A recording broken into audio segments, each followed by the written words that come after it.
на пат за Витлеем.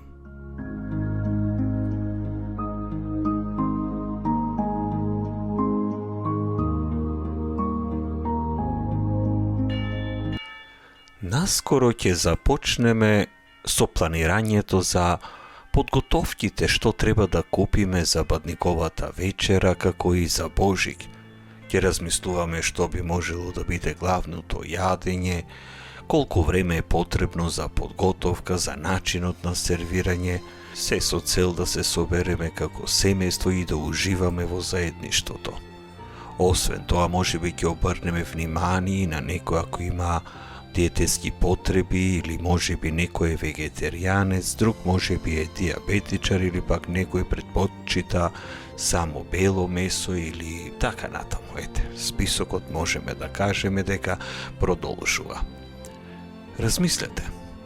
Целото време што го упоменуваме во подготовките за овие оброци, подготвителната работа, правењето списоци, купувањето од маркет до маркет, часовите со готвење.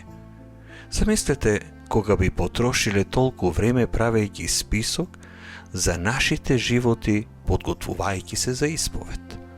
Многумина од нас го користат изговорот дека немаат време, но кога гледаме на животот, лесно можеме да видиме дека секогаш има време за некои работи, но никогаш немаме време за некои други.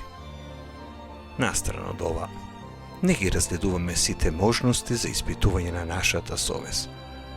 Имаме тенденција да го минимизираме гревот, дури и да го нормализираме. А внимателното испитување на совеста што треба да ја практикуваме, станува трчење во последен момент.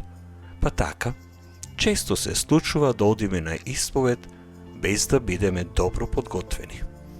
Замислете да готвите бадникова вечера без да направите подготовка. Тоа за нас би било неприфатливо, а правењето на таква вечера би изгледало невозможно без претходна подготовка. Сега, замислете метафорично, како мора да изгледаат нашите души поради нашата недоволна подготовка.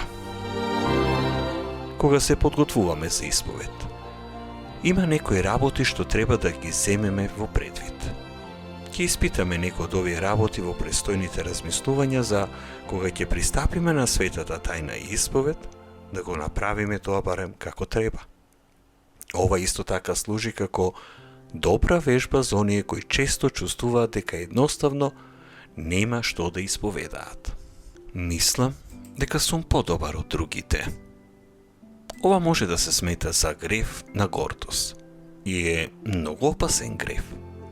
Кога мислиме дека сме подобри од другите, не недостасува емпатија и разбирање неопходни за да им служиме на другите, да ги сакаме и да го видиме Христос во нив. Дали сум безмилосен кон другите луѓе? Или можеби не покажувам сожалување или сочувство кон другите? Дали навистина ги слушам другите или едноставно сум глув за нивните потреби? Дали барам другите да ми се извинат за да им простам, без разлика дали сгрешили или не? Дали навистина им ги простувам на другите нивните престапи како што очекувам Бог мене да ми прости? Дали одвојувам време да им помогнам, а не да им судам на другите кои се наоѓаат во тешки ситуации? Дали не се стремам или не се трудам да ја разберам Божјата волја? Како христијани треба да ја вршиме волјата Господова. Во Отче наш, секогаш велиме да биде волјата Твоја. Но дали навистина веруваме во овие зборови? Дали се обидуваме да имаме контрола, иако знаеме дека Бог е што треба да ја има контролата? Дали работиме против нашиот пастир и другите парохијани? Дали со нашиот живот, нашите дела, отежнуваме на другите да го пронајдат својот пат до Бога? Дали сум љубоморен на другите? Кога ќе видиме дека на некој му е полесен животот, барем според нашата перцепција, лесно можеме и да му љубомориме.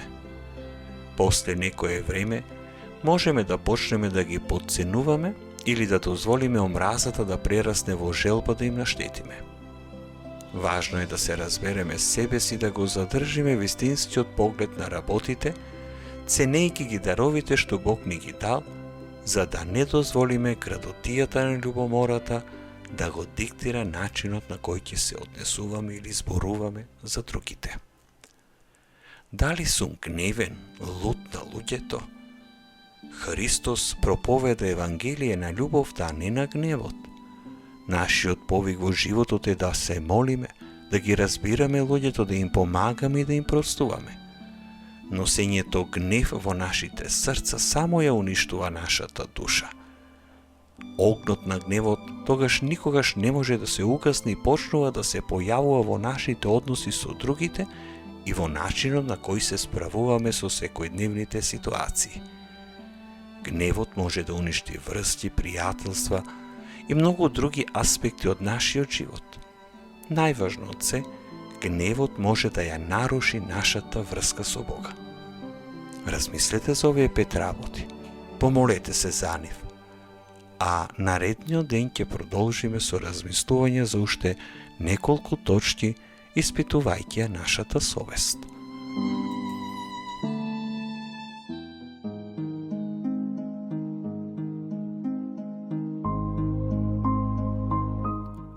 На пат за Витлеем.